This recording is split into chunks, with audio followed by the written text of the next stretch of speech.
except where them hands, where them holes, where them throws, you know what I'm saying? This is why I train in martial arts. This don't make any sense at all. Oh, God be with the Pelosi family. But this is the type of thing I think could happen. It really could happen to anybody now. Now, before I give my reactions to what's going on in this press conference, I'm going to say three things. Number one, do you now believe that people can be attacked anywhere who are just minding their own business, who didn't even do anything? Because I remember when I was attacked back in the days by people, an unprovoked attack, somehow I would always get blamed. Now it's like this dysfunction that I used to just see over here is spreading throughout America. Number two, you think it might be a good idea to take a martial arts class if you're involved in a political arena. Have you and your loved ones take martial arts classes. And number three, I thought they had better security than this. I learned that they don't. That they don't. I just assumed everybody got like Secret Service level protection if they were in Congress or were affiliated with Congress, but they don't. So let's take a look at this and see what we can learn from this from a self-defense standpoint. My name is Sergeant Adam Lobsinger, Lobsinger. I'm the Public Information Officer for the San Francisco Police Department. In just a few minutes, Chief William Scott and District Attorney Brooke Jenkins will be providing an update on the incident at Speaker Nancy Pelosi's office this morning. All right, ladies and gentlemen, Chief William Scott and District Attorney Brooke Jenkins. Okay, good morning. Okay, we'll go ahead and get started. Good morning, everybody. My name is Chief Bill Scott with the San Francisco Police Department. At approximately 2:27 this morning, San Francisco police officers were dispatched to the residence of Speaker Nancy Pelosi regarding an A-priority well-being check.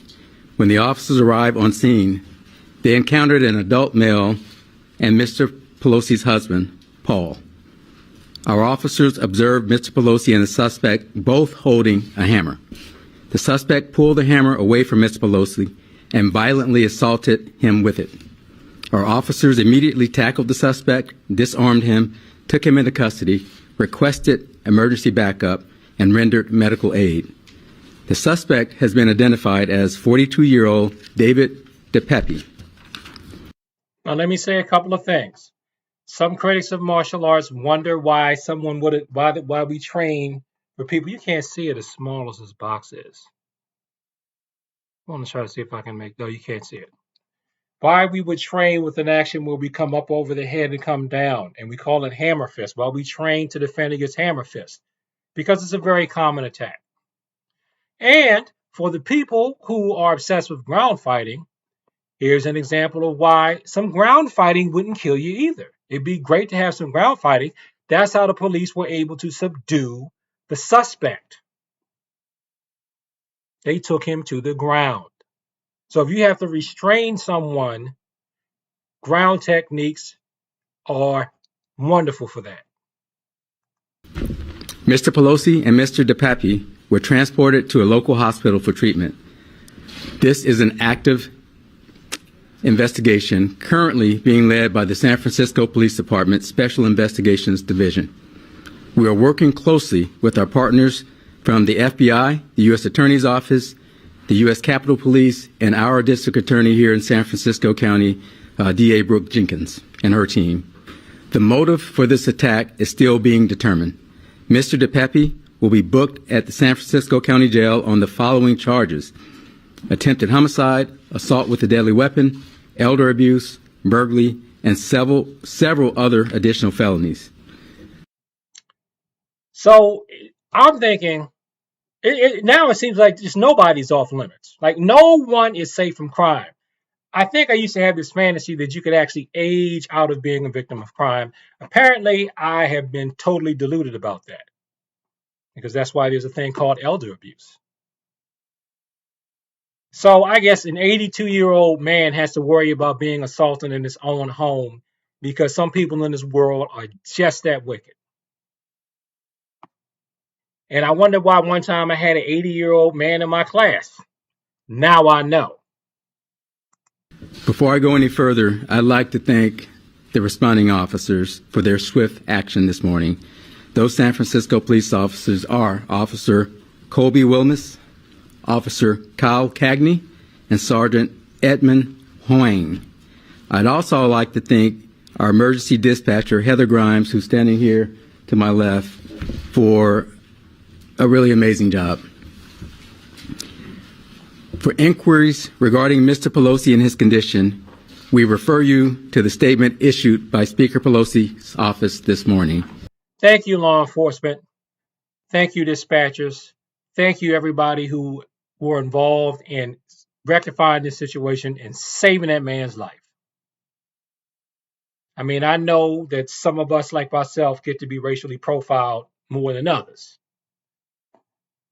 But sometimes, probably most of the time, I would suspect there is good done.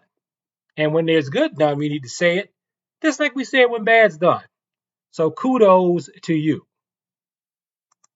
And with that, I'm going to turn it over to our District Attorney, Brooke Jenkins, for a few brief comments. And let me say in advance, this is what we know at this time. We will update you further, but we will not be able to take any questions after this statement. Thank you, Chief Scott, and I do want to commend the San Francisco Police Department for their immediate response to this home and for swiftly making sure that Mr. Pelosi was okay and that the suspect was apprehended. We are working closely with them right now with respect to the investigation and will proceed with the appropriate charges as things unfold, as well as work with the U.S. Attorney's Office and our federal partners. Thank you. Well, since this press conference, it's come out that the guy came in through a sliding glass door and was yelling that he was looking for Nancy Pelosi. From a martial arts standpoint, I think we have a good example of why you should train attacks coming right at the head, why some of the more traditional forms of martial arts, and especially the judo form of Nage no Kata, why they have you training this overhand attack, and why this in your striking styles like Taekwondo, why this is a common response or defense to a lot of things that can be coming at your head. Because if somebody's angry at you in real life, they're going to literally try to take your head off.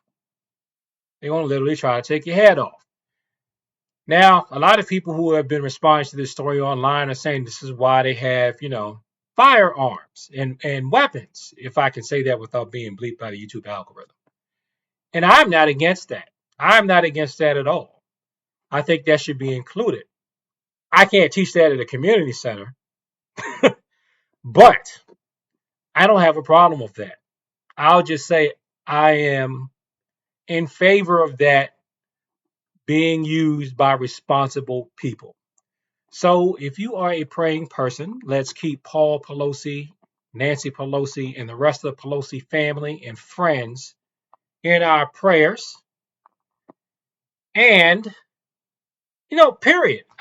Because I'm assuming that they live in a nice neighborhood as well. If something like this, and I'm not the first person that I've heard say this today, if something like this can happen to that person in that type of neighborhood, it could literally happen anywhere.